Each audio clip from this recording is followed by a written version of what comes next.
Imagine this. You're sitting with someone who seems absolutely perfect. Confident smile, smooth talk, kind eyes. They say all the right things, laugh at your jokes, and make you feel special. But something inside you whispers, something's off. That's not paranoia.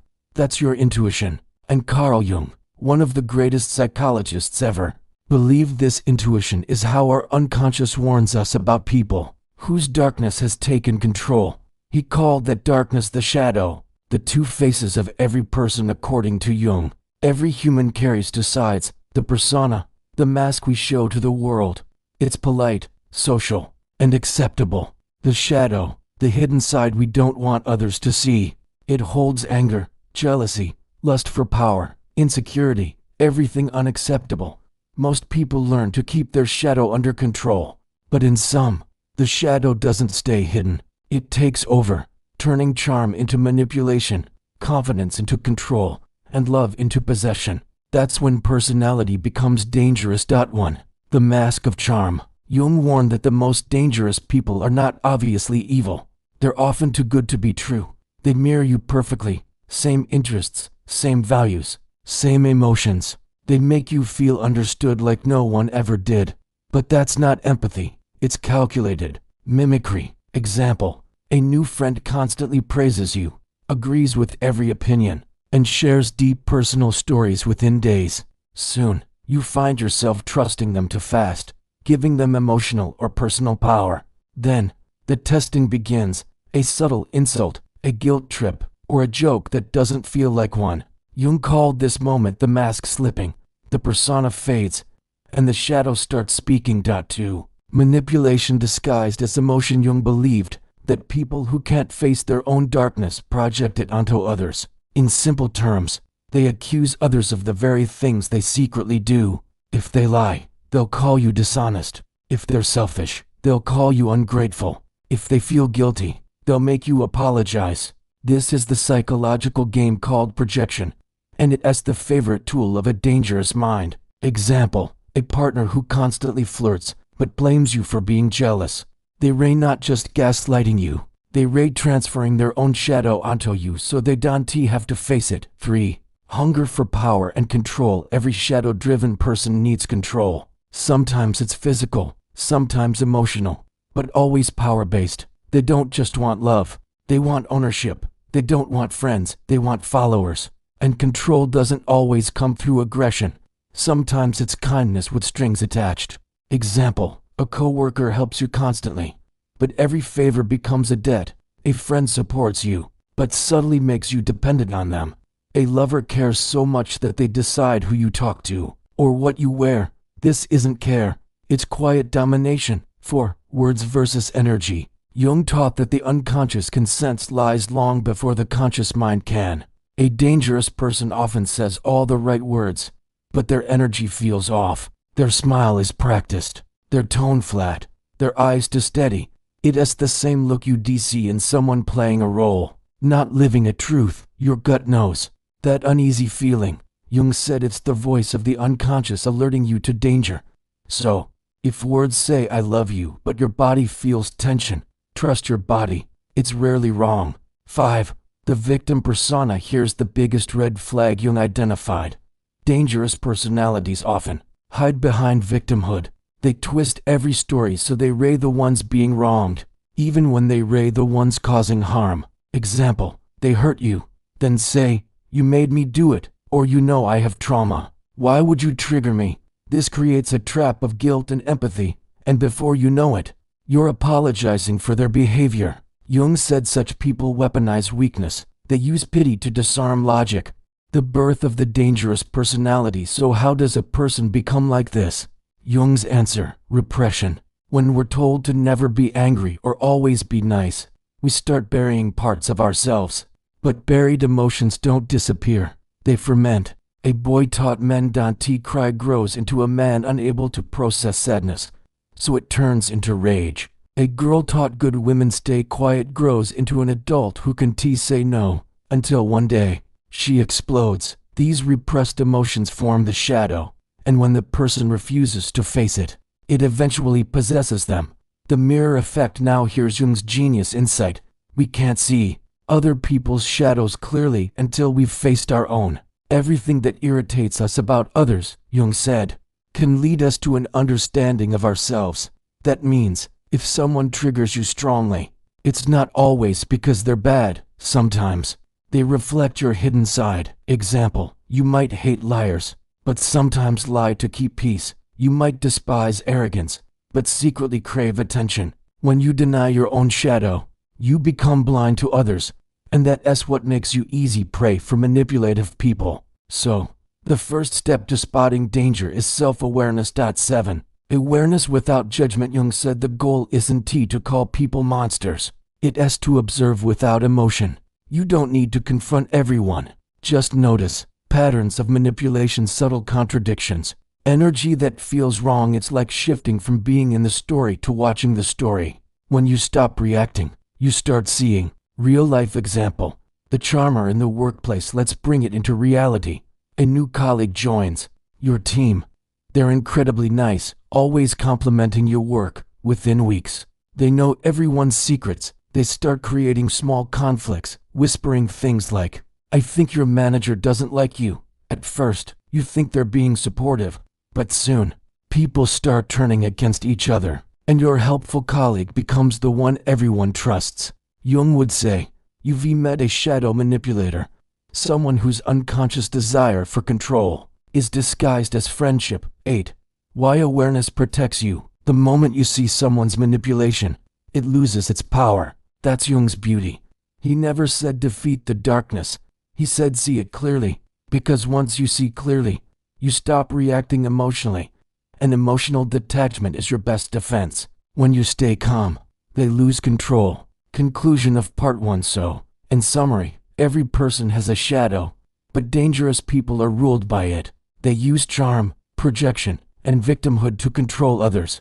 The first step to spotting them, become aware of your own shadow, and then observe theirs without judgment. In part 2, we'll dive into Jung's method to analyze personalities through introversion and extroversion, the 4 psychological functions that reveal a person's hidden darkness, and how to recognize manipulation patterns before they take over your mind.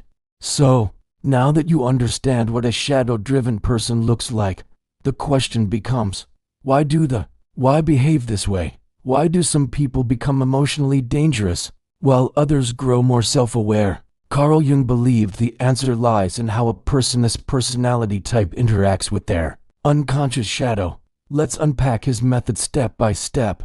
1. Jung's 4 psychological functions. Jung divided the human mind into 4 key ways we experience the world: thinking, logic, structure, truth through analysis, feeling, emotion, empathy, truth through value, sensation, facts, experiences, what's real and physical, intuition, patterns, possibilities, future vision.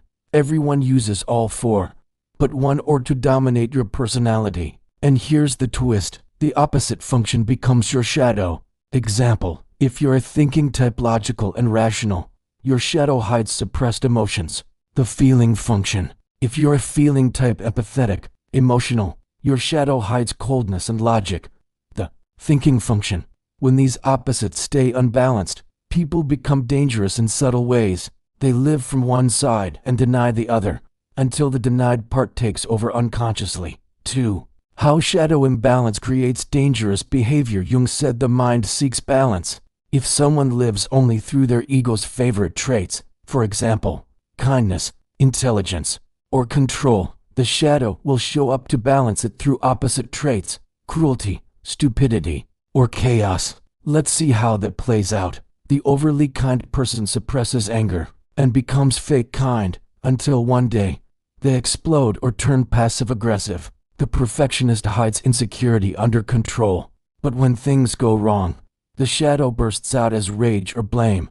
The spiritual narcissist talks about light, peace, and love, but secretly judges anyone who's not enlightened. That's the shadow disguised in holy clothing. So, when you see someone who's too perfect, too controlled, or too charming, Jung would say, you are not seeing the whole person. You are seeing the mask.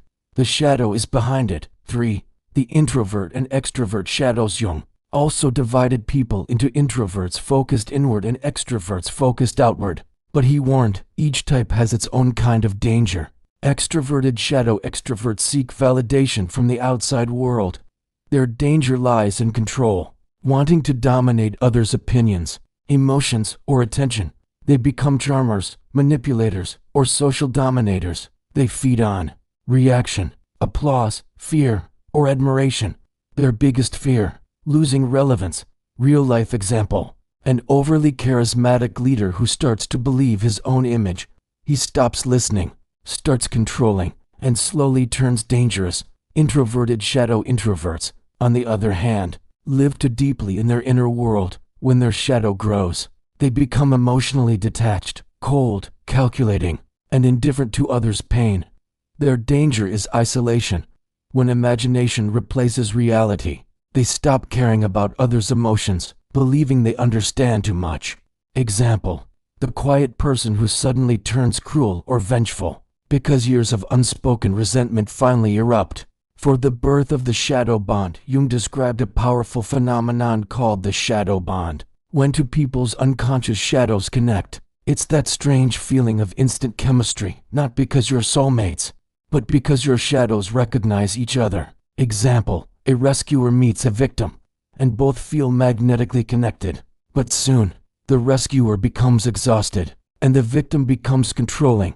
They're not healing each other, they're feeding each other's shadows. Jung said such relationships feel fated, like destiny, but are actually psychological traps.